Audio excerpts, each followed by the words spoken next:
Whoa. Welcome to the first episode of the pod, and we have a very special guest today, Mr. Fleming. David Fleming. Introduce yourself. Introduce yourself, yeah. So, 19-year-old Yale student, rising sophomore at Yale, two-time competitor on American Ninja Warrior, an inventor of Releevum with 4 patents granted. Yeah, so we'll get into the topics of, your invention later. Very cool product. I saw you using it on American Ninja Warrior. Very cool design. We'll get into that in a little bit. And it's very exciting to have you on. Thank you for joining us. And David, you're a very interesting person. You're on American Ninja Warrior. I don't know anybody else who I've seen on television on American Ninja Warrior. So, what's like the backstory behind that? Do you have how'd you get into it? How'd you get into it? Yeah, so like lots of kids, I always watched the show when I was younger, and although unlike most kids, I was actually pretty sick when I was young. So, one thing happened, which is at the age of 2, doctors discovered I was legally blind in my left eye. So I couldn't do contact sports because I was at risk of retinal detachment. Mm-hmm. So the certain sports were always off the table for me. And when I saw Ninja Warrior, I absolutely loved it. But at the time, I was suffering from debilitating headaches. So it never seemed like I would actually be on the show. But it was always a dream of mine to at least try out the obstacles.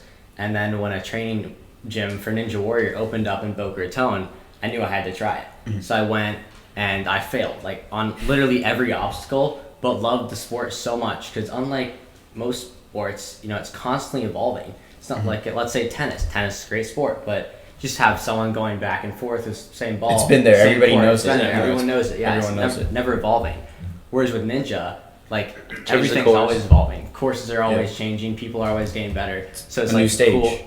Cool sport for me, and fell in love with it. Yeah. Yeah. That's very interesting. My father, he has a detached retina in his left eye. Yeah, so very close to home with that topic. Yeah, very close. Yeah, exactly. Very close to topic there. So you mentioned you're a Yale student, right? Yeah, exactly. So how do you balance television, American Ninja Warrior in college? So tell us a little insight. Yeah, funny enough, it's not that easy. At first, I did terribly in school, and I wasn't with balancing. Yeah, balancing. I didn't know how to balance it while I was hanging out with way too many people, and not really focusing and emphasizing the academic aspect. Yeah. But then I eventually figured out what I did for Ninja Warrior once I got the call.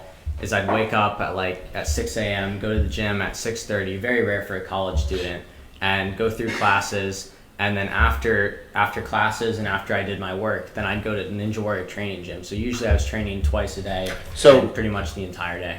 Did you have a training facility up at Yale? Yeah, so I had one about 20 minutes from me. Do you have a coach, right? Well, yeah, so I have coaches at the gyms, but not a coach dedicated just to me. Just to you, a personal coach? Exactly. So tell us a little bit about the training. What do you go through? Yeah, what was early stages, middle stages, late stages? Yeah, so funny about the sport, a lot of it's on obstacle training, but a lot of it's not obstacle training. So I'll do a ton of just pull-ups and weightlifting and other things to get stronger. Mm-hmm. Cardio outside of the sport. But usually I'll train twice a week on obstacles. Now, did you feel tolls on your body at any given point? Did you feel really sore? Was the training very intense? Yeah, after almost every workout, I'm way more sore than any weightlifting workout I've ever had. I feel like it just exhausted after each course, you're gonna pass out. So, but you just have to stick through it. It's tough cardio, tough strength, but. And gradually over time, did you just feel yourself getting better and developing more of a stronger love for the absolutely. For the sport? I love for the sport, but also just getting stronger physically in the sport. Now, I've always seen videos of people. I don't know what the exercise is called, but the one where they have the bar and they're going up the salmon ladder. Yeah, have you done that one? Yeah, I've done the salmon ladder. Is it hard? So it's a lot. It's about as difficult as people would expect. Yeah. Except that other obstacles are way harder, which seems pretty funny. So that's just sort of a low level obstacle for most trained ninjas. Yeah. What's your hardest obstacle for you? Anything with what they call a cliffhanger. So they'll have these little cliffs that you'll lâcher to. So you go from one bar, or for example, to a cliff 10 feet away. Mm-hmm. Now you have to jump from you have to hang on. Yeah. Like Mission Impossible? Not Mission Impossible. Yeah, it was Mission A Impossible. little bit, yeah. Mission Impossible 3 that started the movie, free climbing? Yep, that's pretty much it. It's sport. Now, like personally, like for a baseball game, I'll get like really into it pregame. What's your like pregame routine before American song? Like, do you have a certain song that you? Sorry, no technical difficulties, but yeah, not really actually. I mean, what I do is a little bit of stretching and then just run the course. Yeah, just go. Do you always use your headache thing? No, actually, I don't. Yeah, I use it daily just to release tensions, and I can avoid headaches oftentimes. Now, what was the process of you like attending, the gym and training for it? How did you get contacted by the show? How did they reach out to you? So it's actually quite a not only selective process, but also intricate. So what you do is you have like 50 short answer questions you have to fill out online. You have to take a test? Basically. Did you study for it or no? No, you don't have to take a test. Just a ton of short answer questions, and then you have a 3-minute edited video they have to submit to them. And once you get those in, then they just call you in a month. How did you feel when you found out you were selected? Was I mean, it was insane. Phenomenal feeling? Yeah, it's phenomenal. I was with some of my friends, and yeah, something I can't describe. I just got the call while I was eating dinner at Yale Dining Hall, and I was like, oh my gosh, I just got selected to be on American Ninja Warrior. And because of, they actually reduced the numbers this year, so it's like 250 people. Felt even better. Tens of thousands applied, so. Now, when you got onto the show, what was that like when you got to was it like a facility? Did you start training with the, the cast, or did they have trainers there? Like, what was it like when you first got called up to go and Yeah, so funny enough, they honestly don't give you as much information as you might expect. So they sort of call you and say, be ready soon. And you just train on your own still. Definitely up to the training intensity and pushed away from school. I even dropped one class to focus on it more. What was it like when you got onto that, main stage though? What was that pressure? What were you feeling when you got there? How did it feel? Oh, I mean, it was insane. So I was in the waiting area to start with. We have a little tent for the ninjas, and it just felt like, an unbelievable experience. It felt surreal. I couldn't believe I was actually there. But then when I stepped on the stage, it was something else, and it was an experience I'll never forget. You just walk onto the stage, the smoke goes up next to you, people start cheering, you have a whole line of cameras on one end, you have just a ton of fans in the other end. Do they prep you before? No, they don't. And you're in the middle of Hollywood Studios and Universal Studios in Hollywood, and you just have like this fake setup, this fake street lined up. So it was insane. I can't even believe what you're probably going through. That was probably an amazing feeling. Was the family proud? Oh, the family is very proud. All the Flemings were watching. They were all there and cheering. Yeah. That's fantastic. So I don't know. Is the season coming to an end right now, or? Yeah. So right now we already filmed, but they're in the middle of the season. Airing it. Yeah. And so now, what will be your upcoming training for the next season be like? What are you gonna focus on? Are you gonna start practicing now for the next season? What's gonna be? Well, funny enough, we don't actually know when the next season is going to be. Oh yeah. So because of the writer's strike, they actually filmed 2 seasons back to back, and also lowered their costs, right? Mm-hmm. So I competed on one season, and they said almost none of you are going to be selected to compete on the next season. So being on both seasons is a real accomplishment. Mm-hmm. And I got back home on Monday, and within 30 minutes they called me and said, we want you to come back on Thursday, we want you to come to LA and compete again. So I flew right there and decided to compete again, and that episode will air in 2024, but we don't know if they're going to make that in like January 2024 and do a little winter round, and then I'll just go in the usual time, which is in spring, and compete, or if they're going to air it in the summer and I'll have 2 years to train. So depending on their schedule, I'll, I guess, accommodate my my training. Yeah, makes sense. How did it, did it change your appearance at Yale or anything? Were people like, are you the guy on American Ninja Warrior? The food hall, and you just it's American Ninja Warrior. I mean, a little bit. Like, for me, again, it's just like a personal, it's something about my personal journey and sort of marking place. Like, here's when I overcame the physical challenges and went from, a few years ago, not even being able to do a pull-up because of my health challenges, to being on American Ninja Warrior, possibly the most physically demanding show there is, totally. right? So it was more personal than anything else, but yeah, I mean, it did change people's perspectives a bit at Yale. I'd walk somewhere, oh my gosh, are you the American Ninja Warrior kid? And I was like, yeah, I guess. It's very cool. Yeah. It's very cool. So how did you manage your nerves and everything before I mean, right before I went on the show, believe it or not, I just had this sort of calm feeling, like everything was just gonna work out. What about like after? Years. After, I mean, I wasn't nervous at all. Yeah. No, like going around campus. I mean, like how did it feel? I mean, it felt cool, but I wasn't. I wasn't really focused on what other people, were thinking. Yeah, you're just very proud of your accomplishments. You want to get back in the gym? Yeah, basically, yeah, proud of that, but also wanted to. As you saw, I fell on the third obstacle. I mean, I wanted to do better, so I kept getting in the gym. It's a very impactful story. I don't know, what happened? So I mean, I've trained for years, obviously, but this show is just a little bit different. I've never quite trained on anything just like that. You don't get to touch the obstacles beforehand. You compete in the middle of the night. It's a night film, and I just didn't go my way. Yeah, I mean that's just how it goes. You don't see the obstacle beforehand either, so you can't train specifically for things. At your training, do they have like obstacles similar to the course? Some, but they'll invent new obstacles just for the course. That's wild. They'll probably just like look at last seasons and look at all the obstacles on there, and then. Have you ever done anything like that? I remember I saw you like running across like the collapsing like bricks. Right. I mean, I've done stuff similar, but again, it wasn't the same. And in gyms, they're all about safety, so they make it Velcroed. Well, obviously, it's not Velcroed on the show. I mean, and there won't be water on the bottom. So, I mean, it's a very impacting story, and it's very touching. So, I mean, what would you tell people listening to this pod right now, about, facing adversity and challenges? Like, what? Yeah, I mean, so my message is the same as it is now, as it was on the show. It's just embrace your obstacles. Like, people think about overcoming their obstacles, and that's important too, because that should be the goal. But you'll never overcome them if you don't embrace them. Like, these are my obstacles. These are the challenges. Don't try to avoid them. Just try to embrace them. Understand that they exist and try to overcome them. Just take it head on. Exactly. I don't think it'd be said any. Embrace them head on. Yeah. So what are you doing now? Well, right now I'm just working on this. Tell us a little more about that. That's a great segue. Why don't you tell us about this new product? Yeah, so I'll give you a little brief on the story, which is by age 5 I began experiencing severe migraines and debilitating tension headaches, and that they would usually come 3 to 4 times a week and affected every aspect of my life, and even in 5th grade I missed the last 55 days of school. I got kicked out of middle school because I couldn't meet the attendance requirements. Because of headaches? Because of headaches. So I was homeschooled for the entirety of middle school, and this completely changed my life. It was devastating.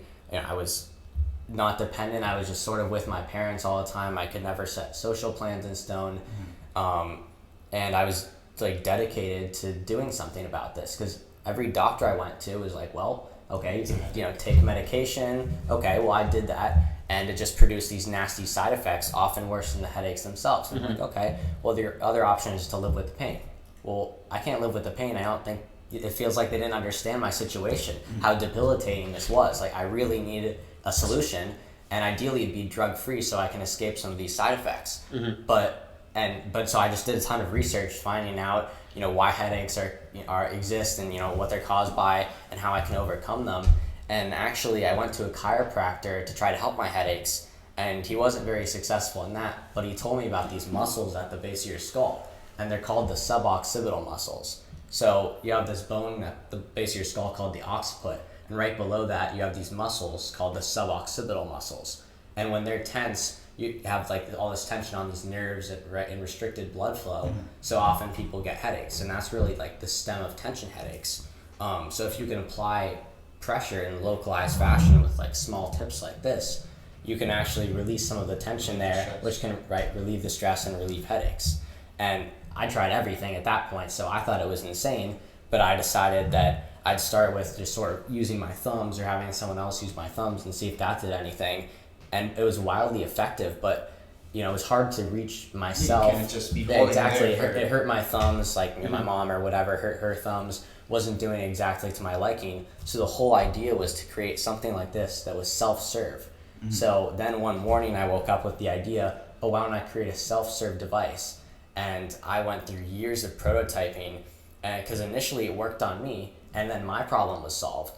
But I got hundreds of requests to make this a reality. I got hundreds of requests to make prototypes for other people, because they heard about me and my health struggles. They're like, how's David doing?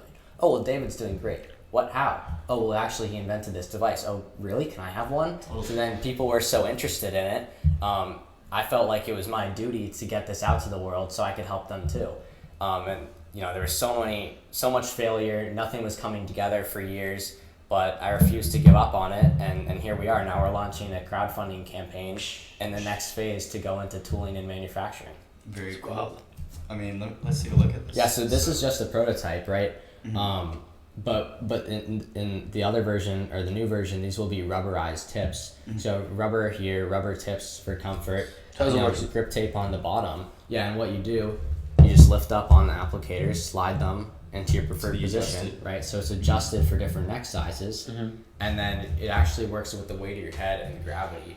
So you'll lie down on it like this on the ground, and we saw in the visual order. Exactly, right? It'll apply pressure to those muscles, release the tension, and relieve headaches. And it doesn't need batteries to be plugged in? No, it doesn't need batteries. No, it's completely mechanical advice. So what's like the difference? Because we saw you around the other ones. You gotta like lift them up, show them. Yeah. There's a bigger ones versus like. Yeah, there's a bunch of them. Yeah, are those all prototypes? So these just all different. Those. I see plastic. I can go through a few if you want. Yeah. Okay. Yeah. So I mean, one of my original was this. Pretty funny, right? Mm-hmm. Pool noodle. And it was somewhat effective for me, but it just couldn't be manufactured at all. Yeah. So then, in an effort to make something a little more professional, I created this version, which looks really good. One issue for manufacturing is just that it's wildly expensive because you have all these internal mechanics. Yeah. So the concept was, instead of turning around and adjusting the applicators or the tips, you could just go on the ground and simply turn this knob, and you'd have it adjust for you. But then people ended up, not only was it costly, but they didn't understand. It wasn't intuitive. They had no idea. They looked at this, oh, why doesn't it move? What's going on here? And it was sort of bulky too. So in an effort to cut that down, I rethought the whole thing. I was like, okay, how can we simplify? Remember, the objective is to apply localized adjustable pressure to these muscles. How can we do that best? Simply, and that's where I decided to create this, right? What's it made out of, this one? These are both cast urethane. Yeah. Custom made? I see you 3D printed one also. These are like really fine 3D prints. Yeah. It's great. Very cool. Yeah. Very cool. I mean, that's great. So what advice would you give to people? Like anything, like entrepreneuring, training, American Ninja Warrior? Innovators. I mean, the biggest thing is just don't give up. Like, people, often look and they're like, oh, this kid's successful, whatever. No, I mean, even in school, like, at a younger age, I was struggling a lot in classes. I mean, even standardized tests, like, I always struggled a good amount. Physically, I had, no strength, no nothing. I honestly, didn't start with anything. It wasn't talent at all. I mean, I had certain gifts, and I've tried to develop those gifts, but a lot of it was just something I worked for. Yeah, something I worked for, yeah. Like, I decided that that's what I wanted to do. I want to improve daily. I want to get better, and I never want to give up. Mm-hmm. That's solid advice. Like, it's hard work can accomplish anything. Yeah. I mean, you could use that for literally anything. I think. Yeah. Well, maybe you'll need a support or something. Yeah. Well, I mean, I think people often overcomplicate life. They're like, oh, do I do this? Do I do that? That's not it's really just reflect, figure out who you are and what you want, and then get it. And embrace it. Right. I mean, sounds pretty good. It's a lot. Yeah, it's a lot to take in, and it's very nice. It's very nice. Great story. Yeah, we came from started at the beginning. Couldn't see out of one eye. Yes, exactly. Having to be pulled out of school. Yeah. Homeschooled. Student body president as well. He was the student body president at my school. St. Andrews invented his own. Was it device reliever? Yeah. His own invention. American Ninja Warrior. Yale. Crazy accomplishments. It's awesome. I mean, it's truly inspiring. Parents must be proud. They must be very proud. We're just getting started though. Yeah. And day one, you told me the website launched today? Yeah, exactly. Day one crowdfunding campaign. Alright, so we link down below. Yeah, my mom deals with headaches, so I think really? we'll probably look into it. That's absolutely. Really Thank you. Yeah, we're looking to help everyone, so yes. Absolutely. I mean, that's the goal. Help everyone and make everyone stress exactly. Alright, well, I think that wraps it up. First pod episode. Wow, appreciate you being here. Thank you, David. I mean, this was everything we could ask for, and maybe there'll be a part 2 with sounds some new good. products Well, or I'm down. A few years down the line, we'll Can't make it in the shows, podcast world. some new American. We'll make a Can't new wait. invention. We'll round 2. Yeah, Let's do it. it's lovely. Bye. Thank you for having Thank us. you, guys. We'll see you guys. Thank you guys. Enjoy the pod. See you in the next one. See ya. See you in the next.